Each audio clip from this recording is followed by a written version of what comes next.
Vous êtes-vous déjà senti entouré d'une peur si profonde qu'il semblait impossible d'y échapper? Lorsque l'anxiété vous serre la poitrine, vos pensées deviennent confuses et votre âme crie à la paix. Où puis-je trouver une direction? Où trouver du réconfort?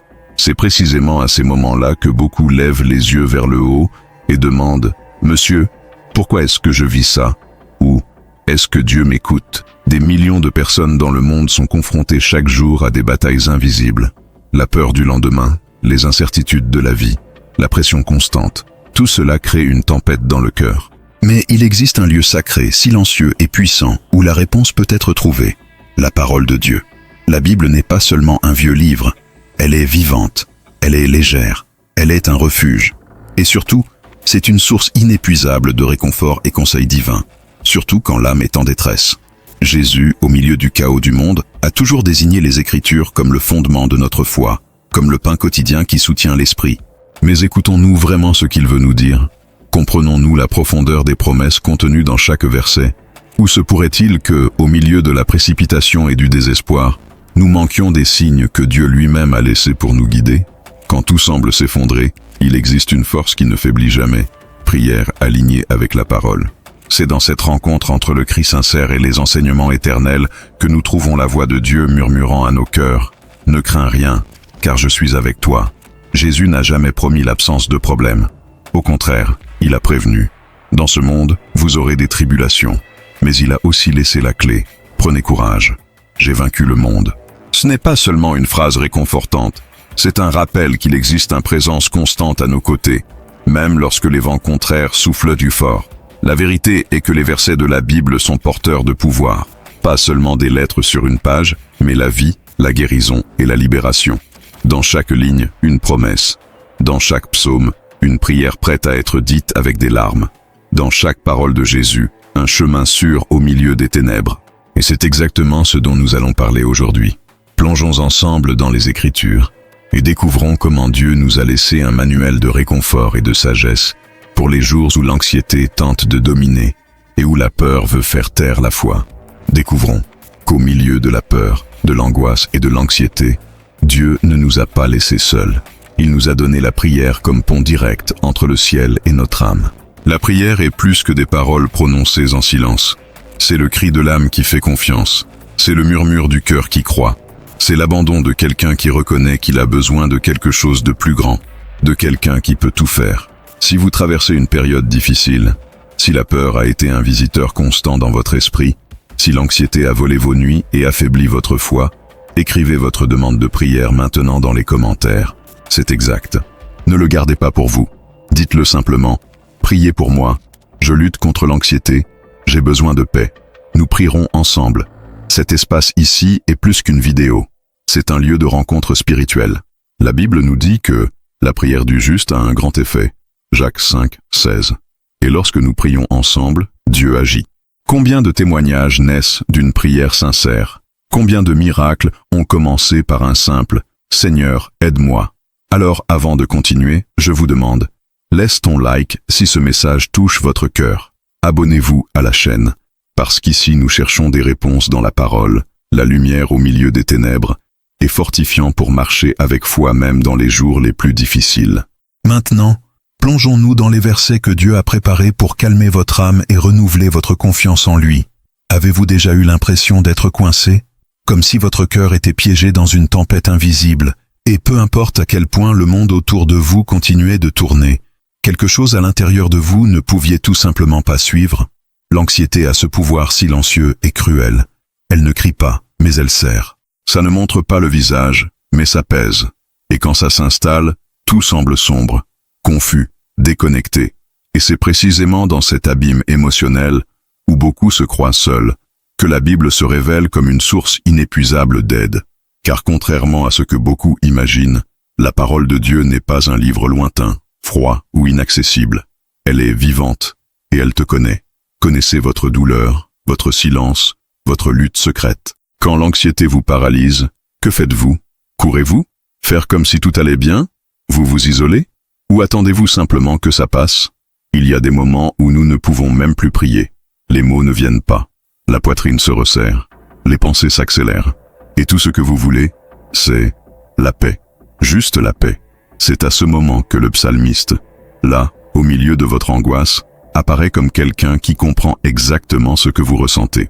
David a écrit dans le psaume 94, 19, « Quand l'anxiété m'envahissait déjà, ta consolation a soulagé mon âme. » Arrêtez-vous une seconde et ressentez le poids de cette phrase. Il n'a pas dit « quand j'étais un peu inquiet ». Il a dit « quand l'anxiété me dominait déjà ». Le psalmiste a été pris, envahi, noyé intérieurement. Mais au milieu de ce chaos, quelque chose s'est produit. La consolation de Dieu est arrivée. Le confort ne vient pas avec le bruit. Il n'arrive pas avec des feux d'artifice. Cela vient comme une brise qui envahit sans demander la permission, apportant un soulagement qu'aucune autre source au monde n'est capable d'offrir. Ce verset nous enseigne une vérité puissante. Dieu n'attend pas que vous alliez bien pour vous trouver. Cela ne nécessite pas que votre esprit soit calme ou que vos émotions soient organisées. Il entre là où personne d'autre n'entre. Et c'est là, au fond, là où l'angoisse veut régner, que le Saint-Esprit commence à restaurer. Beaucoup de gens confondent la foi avec l'absence de peur. Mais la vraie foi n'est pas le refus de l'anxiété. C'est la décision de continuer à faire confiance, même lorsqu'elle essaie de dominer. La Bible ne nous cache pas la douleur des hommes et des femmes de Dieu. Au contraire, elle expose ses faiblesses pour nous rappeler que nous ne sommes pas seuls. Pensez à Élie, le prophète qui a fait tomber le feu du ciel, qui a affronté les rois et vaincu les faux prophètes. Mais peu après une grande victoire, il fut envahi par une peur si profonde qu'il se cacha dans une grotte, demandant la mort. Elijah était épuisé, anxieux, brisé. Et qu'a fait Dieu? Avez-vous jugé? As-tu grondé? Non, il l'a nourri. Il s'est reposé. Et puis il l'a appelé, non pas dans le vent fort, ni dans le tremblement de terre, ni dans le feu, mais dans un doux murmure. Parce que c'est dans ce lieu de l'esprit où le monde n'entend pas que Dieu parle. Si vous vous sentez anxieux, sachez ceci. Vous n'en êtes pas moins spirituel. Vous n'en êtes pas moins fort. Vous êtes humain. Et Dieu savait déjà que ce moment viendrait. C'est pourquoi il a préparé sa parole comme un abri, comme une lampe pour vos pieds et une lumière sur votre chemin. Vous n'avez pas besoin de tout comprendre. Il faut juste avoir confiance. Revenez aux Écritures comme quelqu'un qui rentre chez lui après une longue période dans le désert. Lisez comme quelqu'un qui a faim. Pleure s'il le faut. Demandez. Pleurez. Cherchez. La réponse ne viendra peut-être pas comme vous l'espériez, mais elle viendra, parce que la Bible n'échoue pas. Cela ne change pas avec les saisons. Et là est la voix de Dieu lui-même qui dit « Je suis avec toi ». Peut-être qu'en ce moment même, vous avez juste besoin d'un seul verset auquel vous accrochez. Quelque chose de petit, mais chargé de puissance. Alors gardez ceci dans votre cœur. Déchargez-vous sur lui de toute votre anxiété, car il prend soin de vous. 1 Pierre 5, 7. Ce n'est pas un conseil humain. C'est une invitation divine. Un appel pour que vous ne portiez plus ce poids qui vous consume seul. L'anxiété veut vous paralyser, mais la parole veut vous émouvoir. Elle veut te soulever.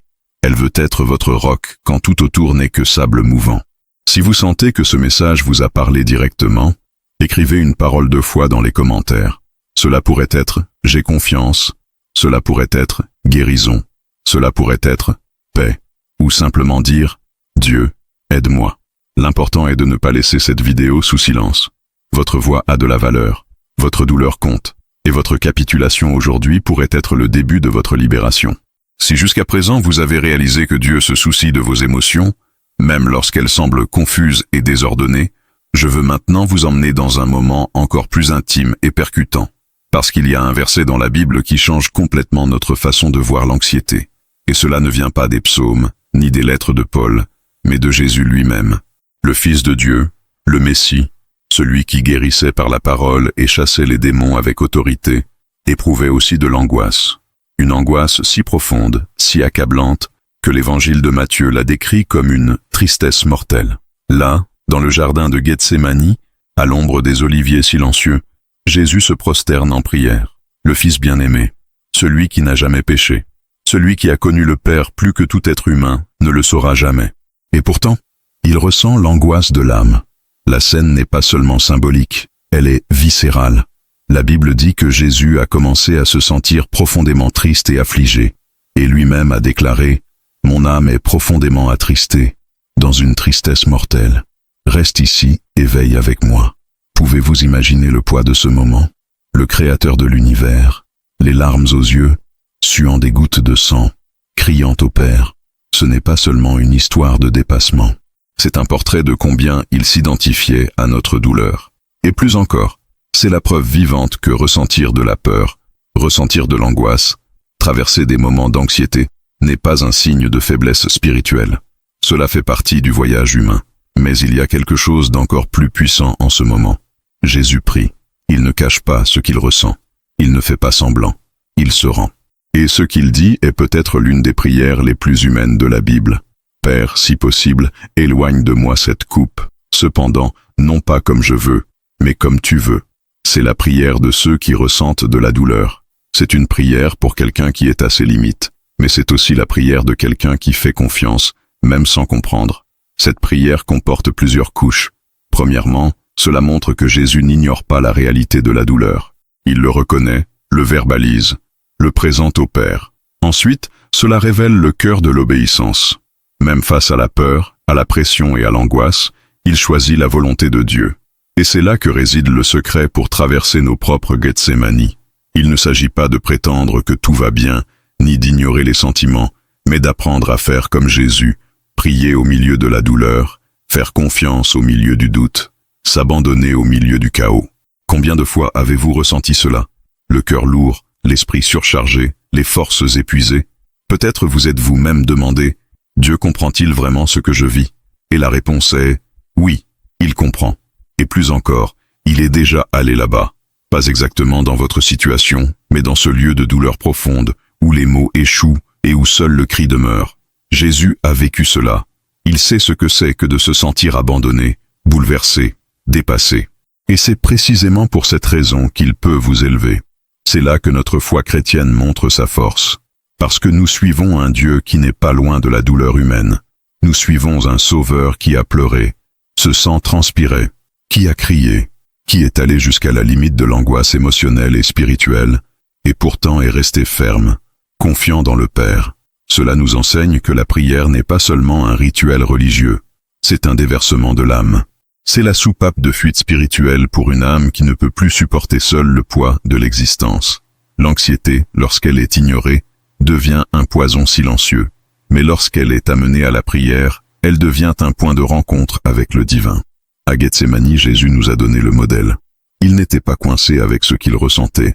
Il a utilisé la prière comme un chemin vers l'abandon et l'autonomisation. Et ça a tout changé. Parce que juste après ce moment, nous voyons un Jésus fortifié, marchant vers l'accomplissement de son dessein. L'angoisse n'a pas disparu comme par magie, mais la force spirituelle a été restaurée. Et c'est ce que fait la prière. Beaucoup de gens m'écrivent pour me dire qu'ils se sentent gênés de prier lorsqu'ils sont anxieux, qui pensent que Dieu ne veut pas écouter quelqu'un d'aussi faible, d'aussi secoué émotionnellement. Mais Gethsémani prouve le contraire. Dieu ne rejette pas les cœurs brisés. Il s'approche de ceux qui sont découragés. Il n'exige pas que vous soyez forts. Il veut que vous soyez sincères. Peut-être qu'aujourd'hui vous devez arrêter d'essayer d'avoir l'air fort et simplement prier comme Jésus a prié. Peut-être que votre prière doit être un murmure, un cri étouffé, une simple phrase comme « Père, je n'en peux plus ». Ou peut-être comme Jésus, pouvez-vous seulement dire « Si c'est possible, délivre-moi de ceci, mais que ta volonté soit faite ». Et ça va, Dieu comprend. Et il écoute. Si cette parole vous a profondément touché, commentez ci-dessous. Père, j'ai confiance en toi, ou je suis aussi dans mon Gethsémani. Laissez dans les commentaires quelle partie vous a le plus parlé. Votre participation est précieuse, et chaque commentaire peut toucher d'autres vies qui traversent la même vallée que vous. Restons ensemble, car il y a encore plus à venir. Après avoir observé Jésus à Gethsémani, nous réalisons que l'angoisse fait partie du voyage, mais la réponse divine à la peur a toujours été claire dans les Écritures. Il est impossible d'ignorer à quel point la Bible fait écho à la même phrase, répétée plus de 300 fois, comme si le ciel lui-même essayait de calmer nos cœurs en détresse. Ne craignez rien. Cette simple expression n'est pas cliché. C'est un commandement affectueux, un rappel constant que malgré le chaos qui nous entoure, notre Dieu est toujours présent. Lorsque Dieu dit à Josué, confronté au défi de diriger un peuple tout entier, « Ne crains pas et ne sois pas consterné, car l'Éternel, ton Dieu, est avec toi partout où tu vas. » Il offrait plus que du réconfort. Il délivrait une vérité spirituelle qui devait être portée comme un bouclier. Josué était sur le point de faire face à des ennemis, des doutes, de la fatigue, des insécurités. Mais ce que Dieu lui a donné n'était pas une armée plus nombreuse. C'était un mot. et ce mot suffisait. Ce schéma se répète tout au long de la Bible. À chaque moment décisif, à chaque révélation divine, n'ayez pas peur, apparaît comme un ancrage spirituel. Abraham a entendu cela avant de voir la promesse s'accomplir. Marie a entendu cela avant de concevoir par le Saint-Esprit. Paul a entendu cela au milieu des tempêtes et des prisons. Et nous l'entendons aujourd'hui comme un murmure éternel venant du ciel. Fils, fille, n'aie pas peur. Mais soyons honnêtes, il y a des moments où ne pas avoir peur semble impossible, parce que la peur ne demande pas la permission. Il envahit, il crie, il se serre la poitrine sans explication. L'anxiété vous réveille à l'aube et la réflexion ne s'arrête pas. Dans ces moments-là, la foi semble petite, mais c'est précisément là que « n'ayez pas peur » devient puissant, parce que cela ne dépend pas de l'absence de peur, cela dépend de la présence de Dieu. Et cette présence est constante, même lorsque nous ne la ressentons pas. La force du « n'ayez pas peur » est qu'il vient de quelqu'un qui a un contrôle absolu sur tout. Dieu ne dit pas « ne craignez rien » de façon vide de sens. Il dit cela parce qu'il voit au-delà de ce que vous voyez. Il est déjà dans votre demain. Il connaît la fin de l'histoire. Et même si vous êtes dans l'obscurité, il reste lumière. Alors, la prochaine fois que l'anxiété veut vous convaincre que tout va aller mal, souvenez-vous de cet ordre affectueux. N'ayez pas peur, parce que le Dieu qui vous soutient est plus grand que la menace qui tente de vous abattre. Si vous traversez quelque chose de difficile, commentez ici. Je n'aurai pas peur, car Dieu est avec moi. Avançons ensemble. Si « n'ayez pas peur » est la voix qui fait taire la peur, alors la paix de Dieu est l'étreinte qui enveloppe l'âme blessée. Mais la paix dont parle la Bible n'est pas la même que celle que le monde essaie d'offrir. Cela ne dépend pas des circonstances. Cela ne naît pas du contrôle. Il naît de l'abandon. Philippiens 4, 6, 7 apporte l'une des promesses les plus impressionnantes de la foi chrétienne. Ne vous inquiétez de rien, mais en toute chose, par la prière et la supplication, avec action de grâce, présentez vos demandes à Dieu. Et la paix de Dieu, qui surpasse toute intelligence, gardera vos cœurs et vos pensées en Jésus-Christ. La paix de Dieu n'est pas logique. Cela n'a aucun sens humain. C'est pourquoi cela dépasse l'entendement. Même si tout autour de vous vous dit que vous devriez paniquer, quelque chose en vous reste inébranlable. C'est une paix qui n'explique pas. Elle perdure. Et cela ne résulte pas d'un contrôle, mais d'un abandon. Le secret est de présenter vos demandes à Dieu. La prière sincère, faite à cœur nu devant le Père, libère le flux de paix qui garde l'esprit et le cœur. Mais sachez-le, la promesse n'est pas que tous les problèmes disparaîtront. C'est juste que, même parmi eux, votre cœur sera gardé. Le champ de bataille de l'anxiété se situe dans l'esprit. Pensée accélérée, catastrophique et incontrôlable. Et Dieu promet que sa paix agira comme une sentinelle spirituelle, veillant sur vos pensées, vos émotions, vos réactions. Une protection invisible qui fait taire la tempête intérieure. Peut-être essayez-vous de trouver cette paix dans des solutions externes, des réponses rapides, des assurances humaines, un soulagement temporaire. Mais cette paix qui vient de Dieu ne s'active que lorsque vous vous abandonnez, lorsque vous arrêtez d'essayer de tout comprendre par vous-même et que vous dites simplement « Seigneur, je délivre ». Et lors de cet accouchement, quelque chose de surnaturel se produit. Même sans comprendre, vous réalisez que vous êtes en paix. Si vous avez déjà expérimenté cette paix, même face à de grandes luttes, partagez-la dans les commentaires avec la phrase « J'ai expérimenté la paix qui dépasse l'entendement ». Votre histoire peut inspirer d'autres personnes à rechercher cette même rencontre avec Dieu. Il existe une erreur courante que font de nombreux chrétiens sans s'en rendre compte. Ils ont mis la prière comme plan B. Comme si prier était ce que nous faisons quand nous avons tout essayé. Mais la Bible nous enseigne le contraire. La prière est le plan A. C'est la première arme, pas le dernier secours. Quand l'anxiété surgit, quand la peur grandit, quand le sol semble disparaître, la première chose à faire est de prier. Regardez Jésus. À chaque moment décisif de son ministère, nous voyons une action commune. Il a prié. Avant de choisir les disciples, avant de multiplier les pains, avant d'affronter la croix, Jésus s'en alla prier. Parce qu'il savait que la prière n'était pas une formalité, c'était le point de contact avec le Père. C'était là que la force spirituelle était renouvelée, où la direction a été reçue, où la paix a pris le dessus. Et ce que nous entendons le plus aujourd'hui, ce sont des gens qui disent « J'ai tout essayé, maintenant tout ce que je peux faire, c'est prier ». Mais pourquoi laissons-nous la prière en dernier lieu, si c'est là que réside notre source de force? Le problème est que l'anxiété nous met en mode urgence. Cela nous donne envie d'agir vite, de prendre les choses en main. Mais lorsque nous prions d'abord, nous remettons le contrôle à celui qui peut véritablement transformer toute chose. La prière est plus que demander. C'est faire confiance. C'est déclarer une dépendance. C'est reconnaître que, peu importe à quel point nous sommes intelligents, forts ou préparés, sans Dieu, nous ne pouvons pas passer la journée. C'est pourquoi la prière doit être la première attitude de toute personne anxieuse. Avant de courir vers votre téléphone portable, un ami ou même une solution financière, priez. Si vous vivez des jours où la prière a été oubliée ou laissée pour la fin, c'est aujourd'hui le jour pour inverser cet ordre. Dieu vous rappelle au lieu secret.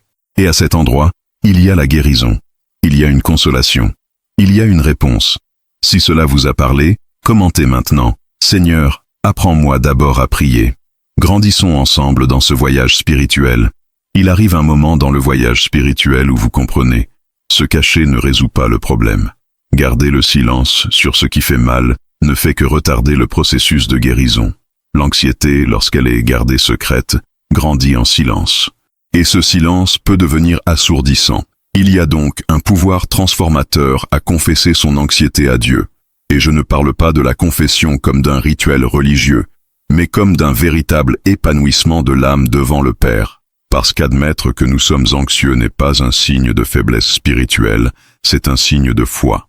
Dans 1 Pierre 5, 7, nous lisons « Déchargez-vous sur lui de tous vos soucis, parce qu'il prend soin de vous ». Le verbe « lancer » n'est pas passif, cela exige de l'action, du mouvement. Il ne s'agit pas de livrer en douceur, c'est le jeter. C'est s'en prendre à ce qui nous consume. Mais pour lancer quelque chose, il faut d'abord le reconnaître. Et c'est là que beaucoup restent bloqués.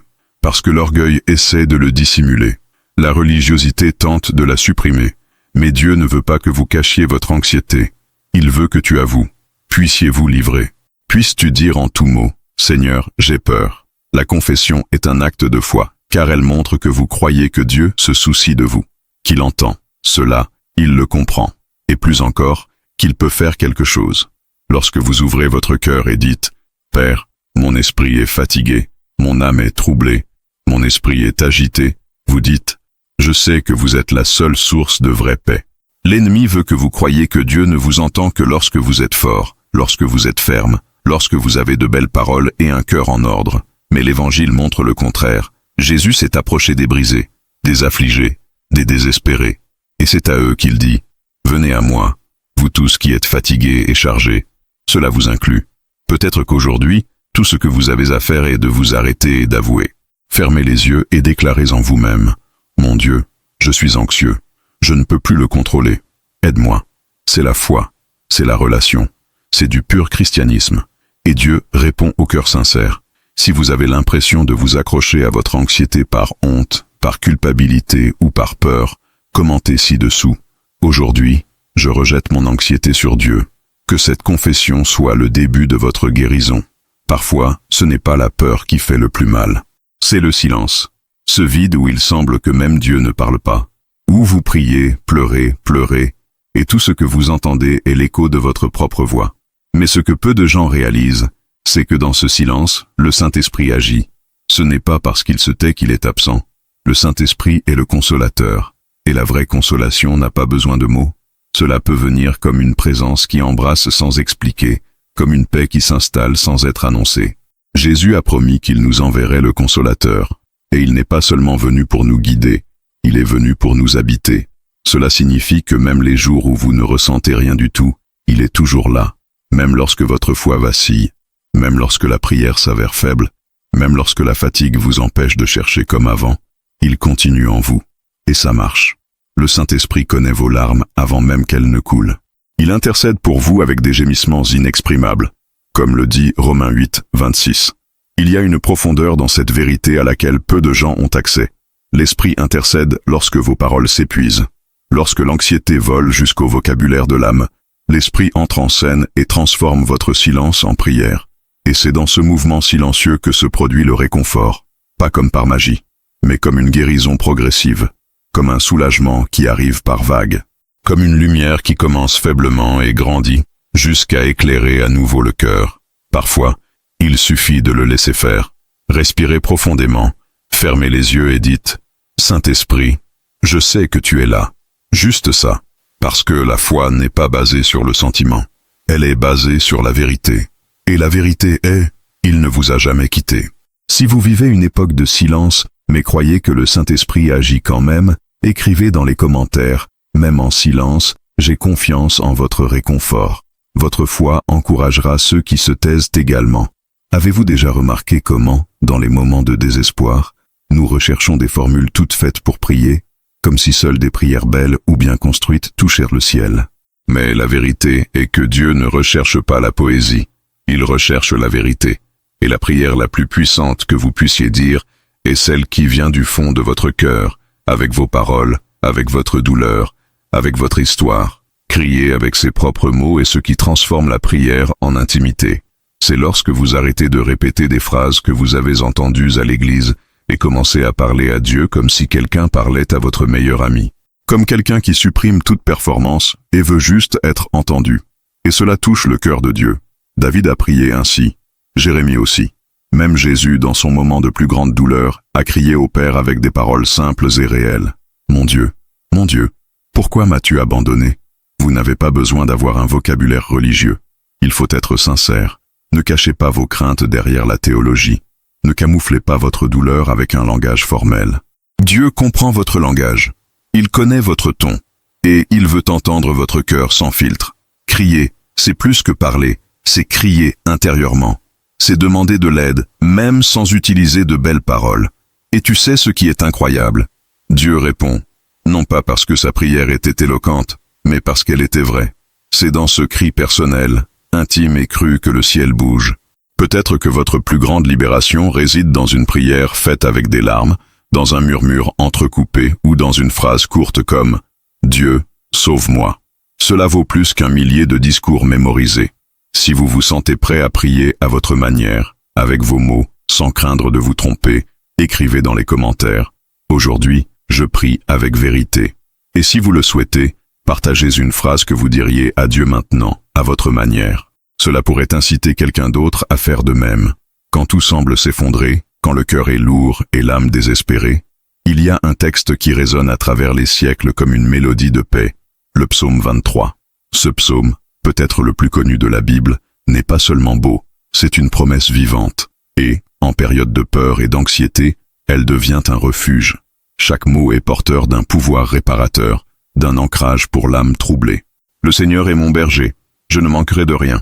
Cette phrase à elle seule est capable de défaire la confusion interne que l'anxiété tente de créer, parce que cela nous rappelle qui contrôle, et ce n'est pas nous. Dans un monde où tout semble incertain, cette affirmation établit une certitude. Ce n'est pas le travail, la relation, l'argent ou les circonstances qui nous soutiennent. C'est le berger. C'est lui qui nous guide, nous protège et nous nourrit, même si nous ne nous en rendons pas compte. Et ça change tout. Savoir que nous ne marchons pas seuls, qu'il existe un berger attentif, présent et vigilant, est le premier pas pour retrouver la paix. Il me fait reposer dans de verts pâturages. Il me conduit près des eaux du repos. Voici une scène de repos, de soins, de nourriture. Ce n'est pas n'importe quel repos, c'est un repos guidé. Dieu ne vous permet pas seulement de vous reposer, il vous y emmène. Cela crée un environnement permettant à votre âme de respirer à nouveau. Peut-être qu'aujourd'hui vous devez vous rappeler ceci.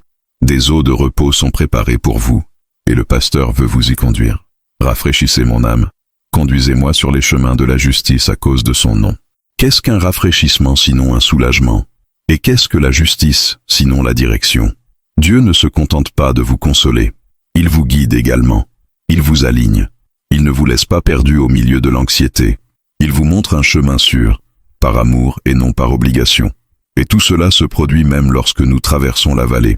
Car c'est là qu'intervient l'une des parties les plus puissantes du psaume. Même si je marche dans la vallée de l'ombre de la mort, je ne craindrai aucun mal, car tu es avec moi. Le bon n'est pas refusé. Cela existe. Et nous passons tous par là à un moment donné. Mais la promesse n'est pas que Dieu évitera la vallée, mais plutôt qu'il vous accompagnera à travers celle-ci. Et cela change complètement la perspective. Sa présence transforme la géographie de la peur. Peut-être qu'aujourd'hui vous êtes dans cette vallée. L'ombre de la mort peut être l'anxiété, la dépression, l'incertitude quant à l'avenir, un diagnostic, une perte. Mais même là, Dieu est avec vous. Son bâton vous réconforte. Il prépare une table devant ses ennemis. Il soigne la tête avec de l'huile. Et ta coupe déborde. Car même dans les moments difficiles, Dieu reste Dieu. Si ce psaume a déjà été pour vous un refuge, s'il vous est parvenu dans un moment sombre, commentez ci-dessous. L'Éternel est mon berger. Et si vous le souhaitez, notez quel verset du psaume 23 vous parle le plus aujourd'hui. Votre partage peut être un refuge pour quelqu'un. C'est presque automatique. Lorsque nous sommes anxieux, notre esprit se met à chercher des distractions. Téléphone portable, réseaux sociaux, vidéos, tout pour faire taire le bruit interne. Mais souvent, la situation ne fait qu'empirer. Nous nourrissons l'âme avec un contenu vide, et l'anxiété trouve de la place pour croître. Ce que peu de gens comprennent, c'est que l'esprit, lorsqu'il est laissé sans direction, devient un champ fertile d'affliction. Et c'est pourquoi la méditation sur la parole de Dieu est si puissante. Parce que c'est le moyen le plus efficace de rediriger vos pensées et de faire taire le chaos. Méditer la parole, ce n'est pas simplement lire un verset rapidement, c'est mâcher, c'est absorbant. Cela permet au Saint-Esprit de révéler des niveaux de sens qui vont au-delà de la lettre. Et quand cela arrive, quelque chose de surnaturel se déplace en nous. L'anxiété perd de sa force, parce que la parole a la vie, et la vie se confronte à la mort, à l'angoisse, à la peur. La Bible nous enseigne: vous garderez dans une paix parfaite celui dont le dessein est ferme, parce qu'il se confie en vous. Ésaïe 26, 3. Cette paix ne vient pas de la distraction, elle vient de la fixation. Lorsque votre esprit est fixé sur Dieu, il ne cède pas aux attaques de l'ennemi. Et fixer votre esprit sur Dieu, c'est exactement cela. Méditez sur sa parole. Jésus, lorsqu'il fut tenté dans le désert, répondit au diable par la parole. Il n'a pas argumenté de manière logique. Il n'a pas utilisé ses émotions. Il a déclaré des vérités spirituelles.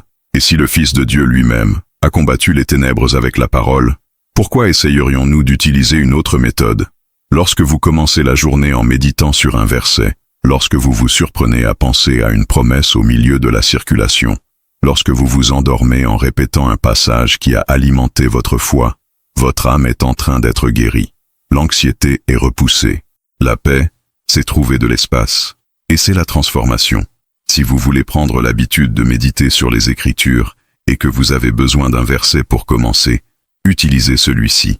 Remettez-vous de tous vos soucis sur lui, car il prend soin de vous.